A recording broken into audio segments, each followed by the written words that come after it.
हे शिव शंभो कैलासपति महापति शिव शंकर महाप्रभु धवलेश्वराय नमो नमः।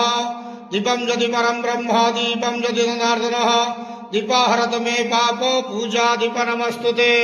धवलेश्वर महाप्रभु संसार सुखी रखंतु। आज शुभ गुरुवार रे समस्त श्रद्धालु भक्त मान को आश्रीपद करंतु। मनस्कामना पूर्ण करंतु। कर्म क्षेत्र उन्नति करंतु। ग्रह निष्ठ खंडन करंतु। जगतर मंगल करंतु। विश्वर कल्याण करंतु। आपणकर नाम प्रकाश करंतु। सेवकर डाक श्रवण करंतु। समस्त गुआवसा भक्त मानकर मनस्कामना पूर्ण करंतु। महाप्रभु धवलेश्वराय नमो नमः। संसार सुखी रखंतु आनंद घेवार हरि बोलो। आज शुभ गुरुवार रे समस्त श्रद्धालु भक्त मान को आश्रीपद करंतु आनंद घेवार हरि बोलो। महाप्रभु धवलेश्वराय नमो नमः। बाबा धवलेश्वराय नमो नमः।